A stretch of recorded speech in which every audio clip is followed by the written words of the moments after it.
We are having tech issues. Of course we are. We are having, no, okay. The tech issues I can handle. I want to share a secret with everyone listening, and I haven't. Chantel knows about it. My husband knows about it, and that's about it. My dad now knows about it because I talked to him about it. I'm going through something, and I don't know what it is, but it's very negatively affecting me, and I need to know if any of our listeners have ever had this happen because it is fucking with my life. Chantel figured it out. I didn't know what was going on. I was just telling her what was happening to me. So basically, at night when I go to sleep, and this is happening more frequently, I will usually fall asleep and then I wake up. So I'm awake. The only thing I can do is look around. I'm paralyzed and I'm seeing things that aren't there. I feel I'm sweating. It feels like it's suffocating me. So sometimes my husband said I'll be yelling help, but it's very like faint. And then I'll wake up and I'll like scream or I'll fly out of bed and then I'm just like freaked out for the rest of the night. So I don't sleep hardly at all. The new thing last night was terrifying because I was awake. I could hear my husband sleeping beside me. I could feel my dogs at the foot of the bed. And this dark, very scary thing crawled on top of me, pinned me down, and I could feel it with its hands or whatever it was, this pressure squeezing the sides of my head and pushing me into the bed. And in my head, I was screaming, but all I could do was move my eyes. And then I eventually like started screaming, like, I'm surprised the cops didn't show up because I actually startled myself because I didn't expect the sound to come out of me. But the scream that I let out was as if I was being murdered. I scared the shit out of my husband. But that's what's going on with me. Chantel looked it up. It's called sleep paralysis. Yes, sleep paralysis. And it is ruining my sleep. It's ruining my life. And sleep is so important. It's so important. So what I've been doing when I'm like home from work or like in between things, I've been having little cat naps on the couch. I feel safe out there. Like I just like lay down. My dogs come up on the couch and I curl up into the smallest ball I can possibly get. And I will have a sleep. But that's my sleep. It's awful. It's awful. Like sleep is so important. And a lot of times we don't realize what an impact that it actually has like on our health. Yeah. Well, I know people who are like, I can get away with 5 hours of sleep at night. No, you can't. Your body is failing. Yeah. No, you can't. So my question, and I know this probably sounds ridiculous, like we have a diagnosis. I'm 99.9% sure. So I went online and did a deep dive. And why is it that these like monster, like these things I'm seeing, people from all over the world are seeing them as well? The same thing. They're experiencing the same thing. So while I'm like, okay, medical standpoint, I'm hallucinating, I'm still dreaming, although I'm not fucking dreaming because I'm well aware of my surroundings. I know. So what is scaring me right now is like, is it possible it's not a medical thing? And what if it's something really bad that's like fucking with me? Yeah. I'm scared. You know what? We're going to sage and we're going to cleanse and we're going to, and I was just giving Ash a pep talk before this.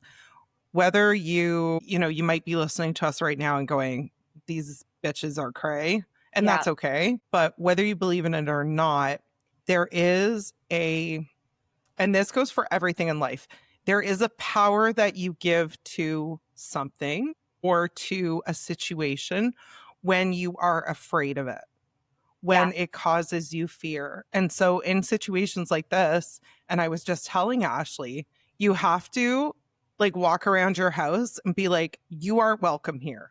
Leave me alone. You're not scaring me. You're like, you have no power over me. And just keep saying that, because when we give these things and even situations in our life, when we give them the power of being able to change our mood, being able to change our personality, it actually accentuates the whole situation. So it's so bad. I know. I'm so sorry. That's okay. That's really I just scary. want Like, I feel like when I went online, I was like, oh, thank God it's happening to others. Not that I wish this Mhm. on anyone, but I'm like, okay, I'm not crazy. No, Because no, I was no. feeling crazy. I'm It's like, very real. it's very real. Yeah. So if anybody who is listening has had experiences with sleep paralysis, shoot us a message because Mhm. Ash needs some support. Yeah, yeah. And let me know if you're seeing the same things I am. What I'm seeing is one of them is just this really dark, like long arms kind of hovers over me. And like I can see it, but not clearly. I just mostly feel it and know what it looks like because I can kind of see it. And then the other one is this tall man, I believe, wearing a big hat. And he's like 7 feet tall. He's so big. And I see him and I'm like looking at the door. I'm like, hey, no, don't look at it. Don't look at it. Don't look at it. But I'm awake. Like I know I'm awake because I'm well aware. It's fucking horrible. And then there is a woman, a short, little, scary. I don't even like talking about it. It's lady. like she looks, if you were to picture a witch, that's what I would like describe. Traditional witch. Traditional witch. Yeah. Maybe like without pointy hat or shit like that. But anyways. Well, girl, it's gonna be okay. Yeah. We're gonna get rid of whatever it is, and then you'll be back to sleeping. That's relieving. Although it's my biggest fear right now. But what I want to do is talk about something else today. Yes. Because we are here for a reason. Like this story that I'm bringing you today is so fucking crazy and stupid and like and horrifying all in one because things are not what they seem. I'm excited because I don't know this story. Yeah. At all. I was actually I've never even heard of watching this. a documentary on it in bed the other night. And Mike was like, what the fuck? What the fuck? I'm like, yeah. And I'm like taking notes. You're like, oh, yeah, this is the one. Okay. So this story to me, like if you were to write this as a film, it would be a fucking terrible film. Okay. Because it's so unbelievable. You'd be like, okay, like they ran out of ideas and it's so out there. You're like, that is not possible and that could never happen. Right. This is a fantasy film. But let me tell you, my friends, this story is about a guy named Julian Buchwald and his girlfriend, Carolyn Watson. Now, this happened in Australia and it happened. So while I'm telling you this, you're going to have to remind yourself that this is true and this actually happened and it is going to blow your mind.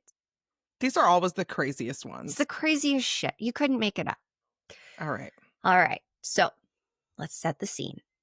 Picture this, my friends. It's the late 2000s out in rural Victoria in Australia.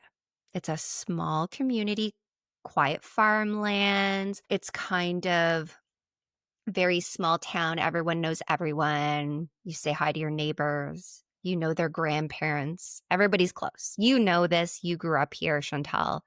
Yeah, I did grow up here. Not actually, you guys. Just like in a town similar. Yeah. Life is supposed to be simple. It's very black and white. You've got your rolling hills, your long stretches of like bush, long dirt roads. This is my vibe. Yeah. Families raising kids. Everyone goes to church and everyone works their property. So Julian was about 22 when all this shit starts to happen. He grew up on his family's property out in Stretzlicky. It's a really hard word. I hate this word. I cannot. Say it again. Stretzlicky. So Strezellecki. Apologies to all of our Australian listeners. I am assuming we're saying this wrong, but we're trying. Right. And it's considered like it's Stretzlicky ranges. Oh. So like we're Canadian. We don't really understand that, but I'm picturing like rugged, bushy country, very isolated. I picture there being a lot of snakes because it's Australia. And no, thank you. So there's a couple influencers that I follow on TikTok that live in Australia. And there's one in particular. And she'll be like, just going on a walk. And I'm like, out in the bush? Like, are you insane? What do you mean? That place is a death trap. She's like showing like videos of koalas. And I'm like, no. Girl, I just told you this morning that I feel like where I live is too rural and I live downtown. Guys, there was a piece of black. Now, for those of you that don't know, Ashley's eyesight is not her forte. Okay. And we're on FaceTime and she's like, oh my God, what is this? Oh my God, what is this? Freaking out. I'm like, it doesn't look like anything. I don't, it was candle wax. And she was convinced it was Because a I large was bug. doing some black candle Yeah. melting Doing your yesterday. thing. So Julian would, go in the bush all the time. He loved his family's property. It was like a vast amount of property. Okay. And he was from a very religious family. And this will play into everything later. So keeping in All right. mind, vast property, religious family, hold that in your like back of brain. Easy. Now, Carolyn Watson was 17 at the time. So 22, 17. To me, Okay. that's not that big of a difference. When It's I a was huge difference. at that age. At that age. I mean, like, Matt is 10 years older than me. At that age. Yeah, big My difference. rule has always been like, if you are in your teens, you can't. It's like a 2-year in the teens, Yeah. That's your Other than grace. that, like, I'm like, no, you can't be. No, you can't. So Caroline, 17, young, super sweet. She's still in high school. She and Julian had met through their church. Cute. Youth group. And this is one of those intense teenage church romances. Now, I know that Chantal knows exactly what I'm talking about because she went to Bible study. Like, I'm assuming everything would have felt really dramatic, life or death, like Let me tell you something. Did you have one? The crushes I had on the boys in my youth group, who it was just like, you're like 16. You have no idea. Your hormones are firing off. Okay. Oh, yeah. And there was just something sitting there while this like man that you're just like picturing your entire life with cracks open the pages of the Bible and starts reading like the story of Job. And you're just like, what a godly man I have here. He didn't even know who I was. You're just I'm like drooling naming in the all our pew. children. I can't. This is very exciting. Okay, so these two apparently, based on what sources say, they were not just casual. Like they had this very serious relationship. Like they were a couple. And did their families know about it? Like a couple, like, okay. Yep. Okay. They spent a lot of time praying together, talking about God's plan. Julian was totally infatuated with this girl. Beautiful. Okay. And when there's nothing beautiful about the triggered stories. Like if you think this is going well, it's not.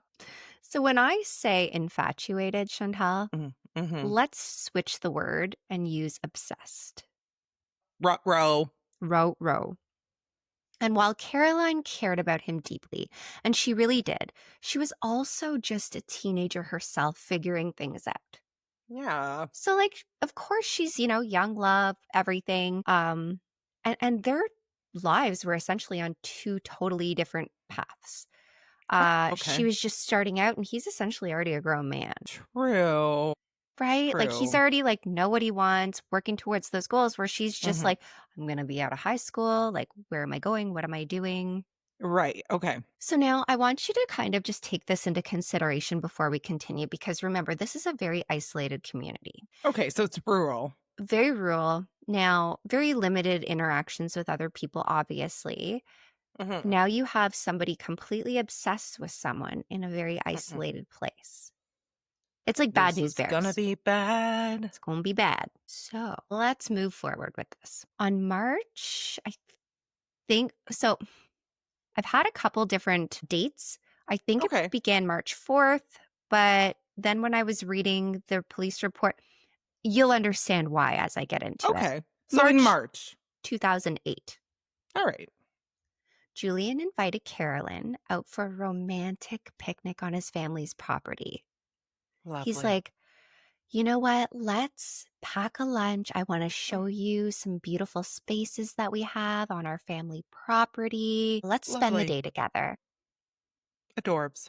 No one is saying no to that.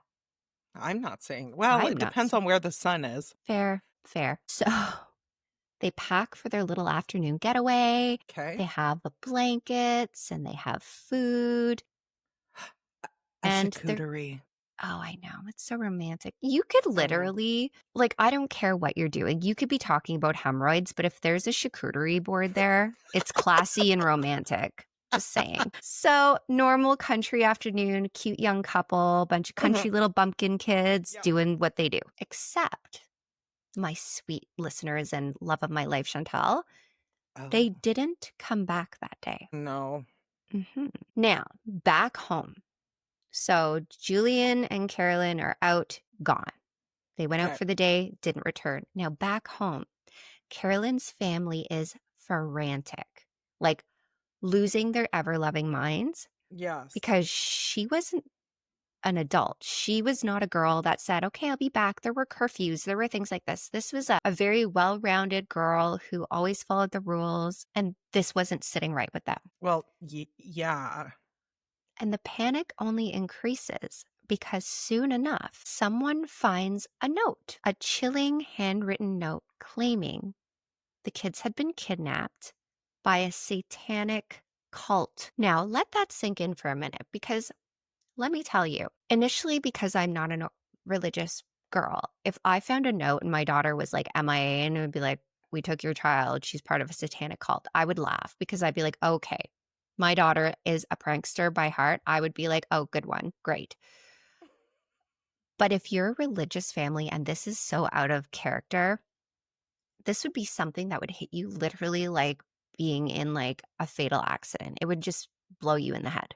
Well, yeah, because it's a mix of both physical and spiritual fears. Terrifying, Like, not only is your daughter missing, but Satan has her. Like, that right? would be Could you imagine the horrible fear for a that parent. family? Yeah. No, that would be terrible. So that's what the note said. Exactly. That these two teenagers had been taken by the satanic cult, and if anyone tried Okay. to interfere, they would be killed. And like, what does a family do? And there was no ransom or anything. It was just like, leave them to us. Say your Yeah. goodbyes. And if you interfere in any way, we will We'll kill them. kill you. We'll kill The them. kids. Okay. Which puts a whole other level of horror to it, right? Because it puts you in a position where you're like, I need help. I need to find my kids. But at the same time, what if they're not fucking around and I'm the reason? So it puts the onus on the people who love the person because there's no right answer, you know? Oh God. It's I really would still, fucked. okay, so I've never been in a situation like this, and I No. hope to God I never am. I think I would still go looking because in my head I would be like, they're Yeah. probably gonna kill them anyways. Right. You can't just sit here. No. 100%. And this, my friend, is only the beginning of the fuckery that I'm about to tell you about. Because the truth behind that note and what actually happened out in the bush turned out to be way more fucked up than anyone could have imagined. Like, Oh. wait till I tell you. It's Oh. fucked. So it's March 4th, 2008. Julian tells Caroline he wants to take her on a little romantic picnic out on his family's property. So she's excited. She has no idea where they're going. This is romantic. But this place is totally fucking isolated. Like, you can go for hours walking and never see anything or anyone. It is isolated. I understand that in the context of this is terrifying. And to you, looking at your eyes, I know this is terrifying to you. This is my dream. I know. This is Like, my nightmare. please take me somewhere where I could walk hours without seeing another person. I feel like I live in too much of a rural place. Because you have a backyard.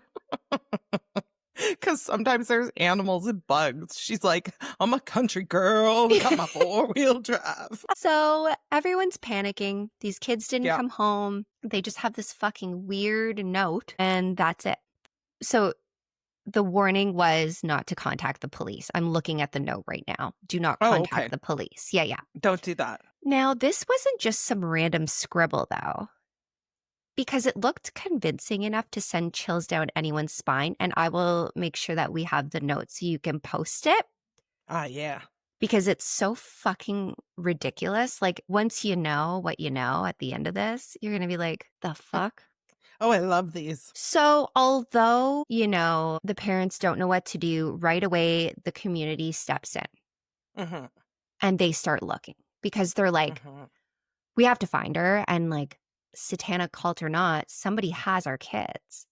Yeah. So search effects kick in basically immediately. Police, volunteers, local farmers, and residents are combing through this family's property. Helicopters are scanning the fucking overhead. Skies. Dogs are brought in and they're... Well, it's good that they went into action right away.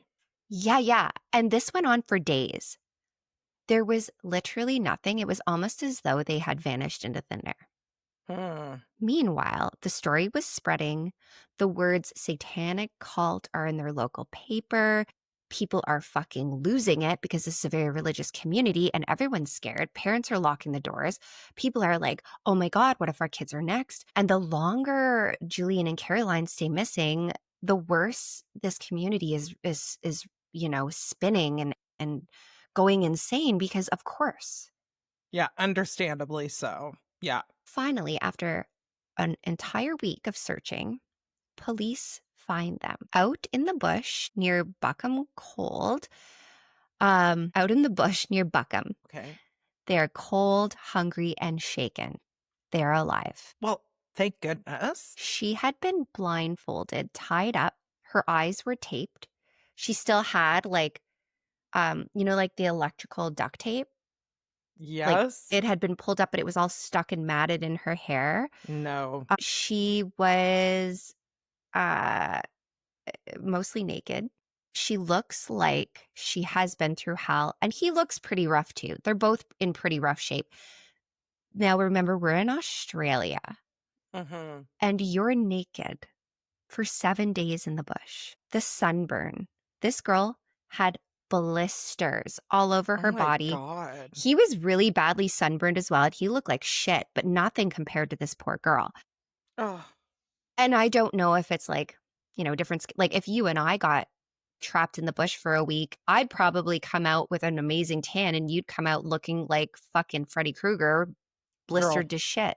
You'd never survive. I don't think I would live that. No. Okay. Here's where things start taking a turn, because when they are found, they're brought in, and this girl's telling her story, Julian's telling his story, because of course they're like, is there some kind of fucking satanic cult kidnapping people? We need to figure out what's going on. The story Julian told when they were rescued sounded fucking insane, Chantal. He claimed that they had been abducted, held by a group of Satanists, and left in the wilderness. Okay. Just left there. Like, which I'm having a hard time with this story, and I'm going to tell you why. Because, and like, I am not a Satanist. I just have done a lot of research about things. And like that, I mean, unless they were doing using them for some kind of like sacrificial something, there would be no point. There's no point. And if there's one thing I know about Satanists, they're not doing something for nothing. Exactly. There's a point to it. So his story isn't adding up to police, because they're like, no, they kidnapped you, took you into the middle of nowhere, dropped you off, and left you there. That doesn't make any sense. So the police start poking holes in Julian's stories, because everything he says kind of slowly contradicts the other thing. So things are not making sense to them. They're like, this guy's changing the way he's telling this story too often, because he would probably catch himself and be like, oh, wait, hang on.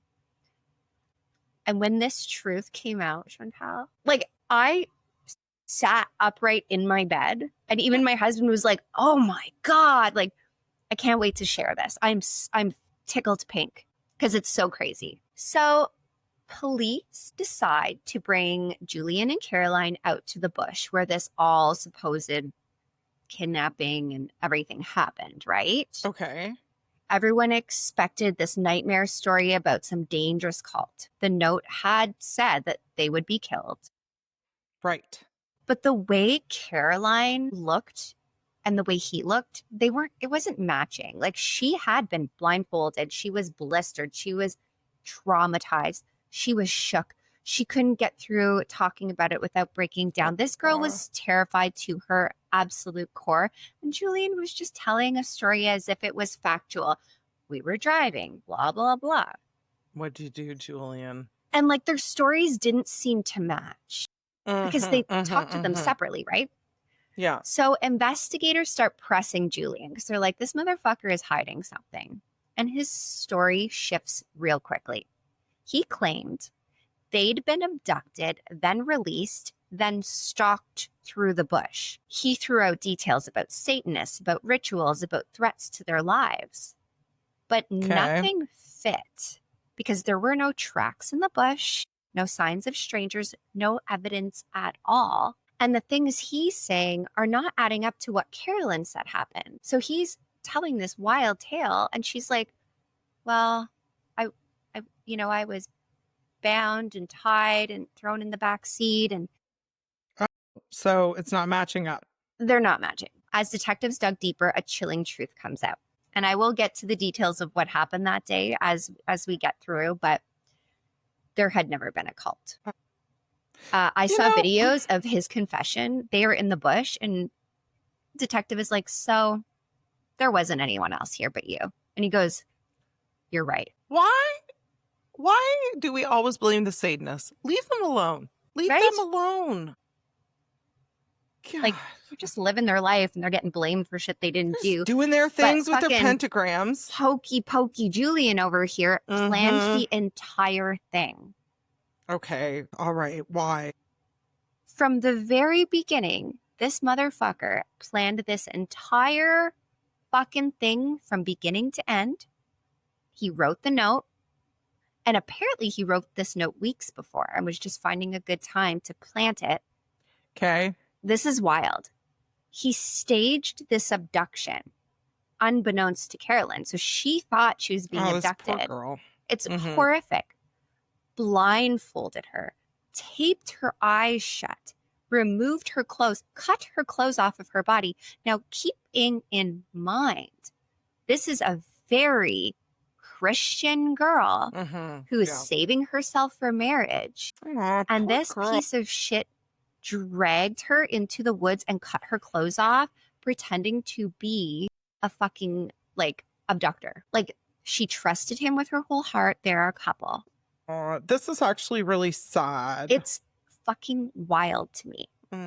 And Julian's motive was, he claimed it was because he thought the ordeal would bring them closer together. That surviving this kidnapping would somehow cement their relationship forever. That's not love. You need therapy. Yeah, man. Like, you need to see a therapist. And that is the difference between loving somebody and being obsessed with someone. Yikes. Because the two can never be the same. Yikes. Like, it's dangerous. And this is where, like, when you hear of these, like, crazy obsessions, shit like this always ends up happening. So, like, know the difference. Yeah.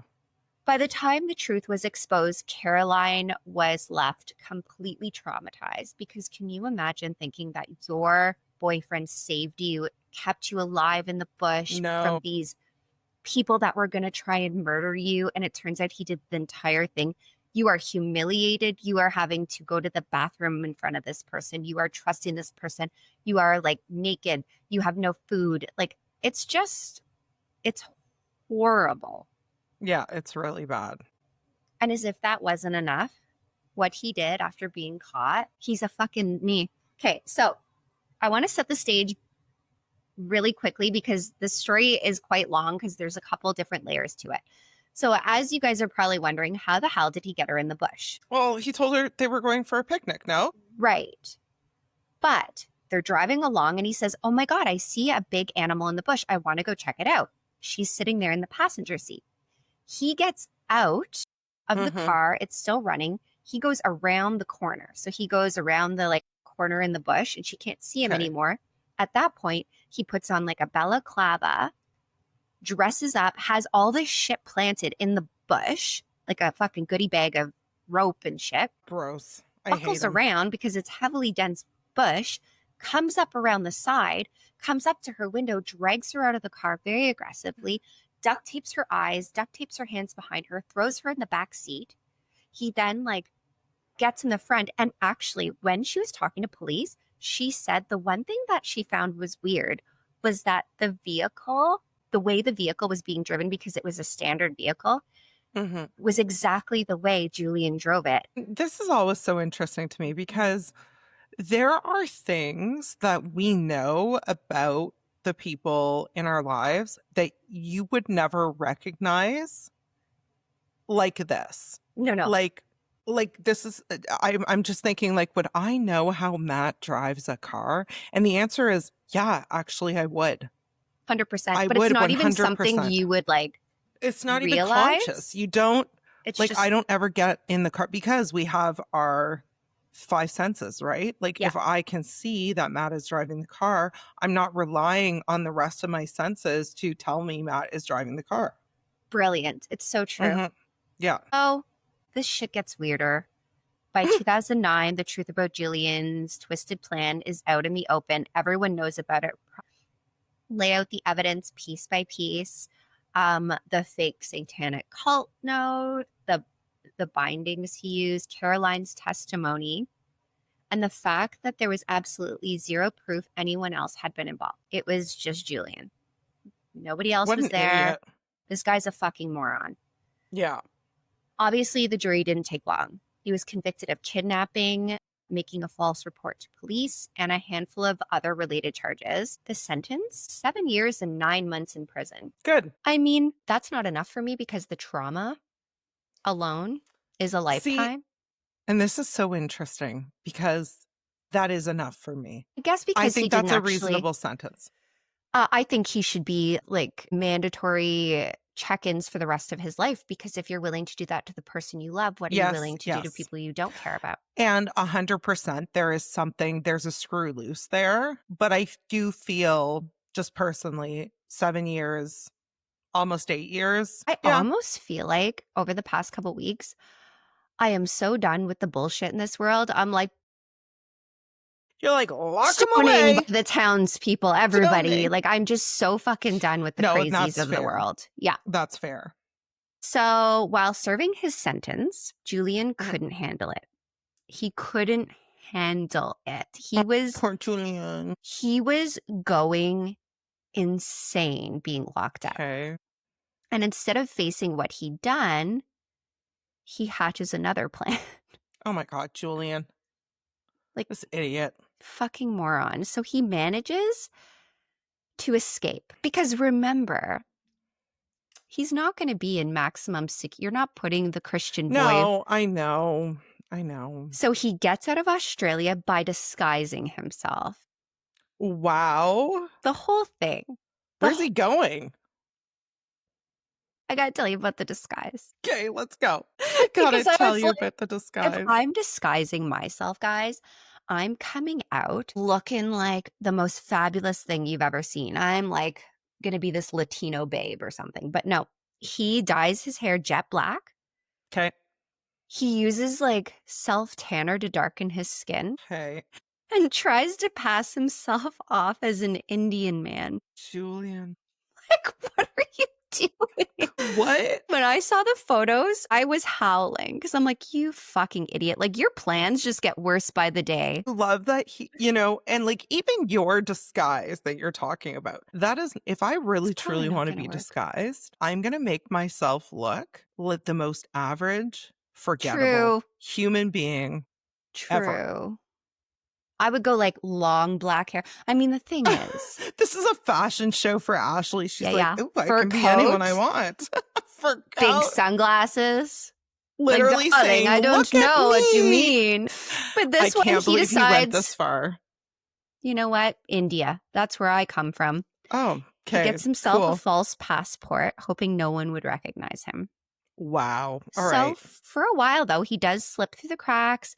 He makes it as far as Singapore. You're kidding me. Yeah.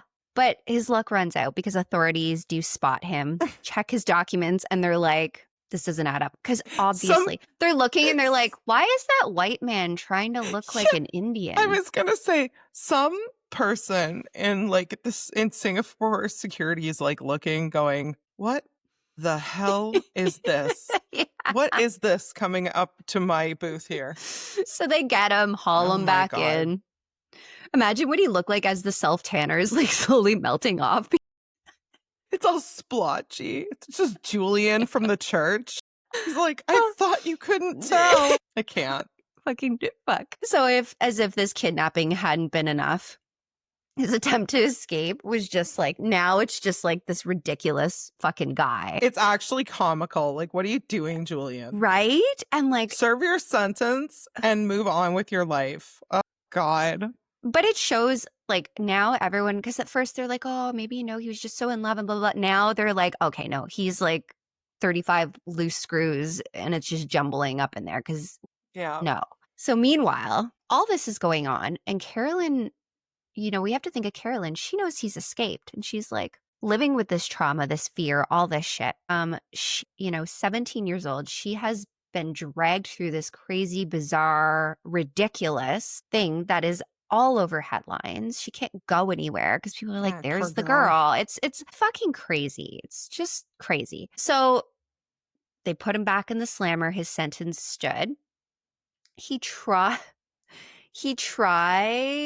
to appeal all like he's appealed and appealed and appealed and appealed. Like this guy is not giving up. He's just like, but wait, there's more. Like he never stops. This is wild. This guy's wild. Yeah. So he was only sentenced an extra 6 months for fleeing. What? Yeah. Okay, that's a little crazy to me. Yeah. That's a little crazy to me. Isn't that wild?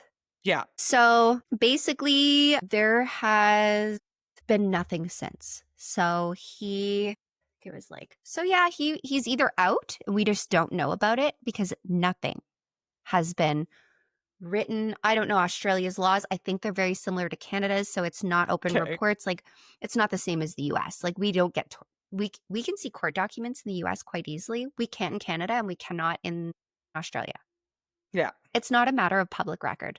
But the only thing I can say is that was my story. It is not the usual, but it's so unusual that I was like, I gotta tell people about this. This fucking guy. It's pretty wild. It's pretty wild. Like, what are you doing? That's a pretty significant crime, I believe, to kidnap somebody, have them. Well, yeah. I would rather be kidnapped and like held in like a dungeon than have to trek through the fucking Australian jungle naked. Are you kidding me? Oh no, I wouldn't do it. No. The first thought was like, I don't have enough pubic hair to sleep because how would I be covered? How would I stop the animals from crawling up there? I can hardly handle the Canadian terrain. I can't every handle the plant Canadian. is trying to kill me. This is true. I don't even have to worry about animals. Literally, the plants are trying to take me down. So no, I would not stand a day. And like, listen, I have always wanted to see Australia because I just think it's so beautiful. But guys, I don't know. I don't know if it's in the cards for me. No, it's I'd definitely be in, not in the cards for me. Victorian, like with the lace up to my neck. I just wouldn't leave my hotel because the animals, those fucking kangaroos will fight you. They will fight you, fist fight you. I can't handle that. And they're so strong. Some of their muscles, I'm like, oh my God, am I a little turned on right now? You would be, you freak. Like, look at the ripple in that bicep. Like, oh my God, have you been working out? I honestly have to say, now that we've talked about this, maybe I will come back as a kangaroo. So I feel like if my husband was an animal, it would be a kangaroo. Yeah, it probably would be. Mike is a kangaroo. Yeah. Mike is a kangaroo. He wants to fight. He's tall. He's muscular. He's fucking bouncing around. Oh, yeah. Matt is a wolf. Matt is a wolf. Yeah. I don't know though, because what's your fucking sloth. fucking sloth? But if I could be any animal, it'd be a lioness. Okay. Yeah. What's yours? I'm 100% a very loud, very aggressive raven. You are. And you're like, shut the fuck diving at people's faces, collecting little shiny things on my trips. Like, I love that. Or Yeah, I would yeah. be a dolphin. Just free. Squirrely you at would be a good times. dolphin. I Yeah. support the dolphin. I just want to play. My God, that's so funny. Well, thank you for So funny. listening. Not our usual type of story, but I was like, I No, gotta but I tell liked people it. about this. It's I so gotta tell stupid. people. People need to know. People need to know. Everyone's got to know what's going on here. Well, thank you so much. I really appreciate it. And we hope that you all have a wonderful weekend. Make sure to subscribe to our YouTube. Follow us on all the things. All the things. And yeah, and we'll see you all on Tuesday. Tuesday. Bye. Bye.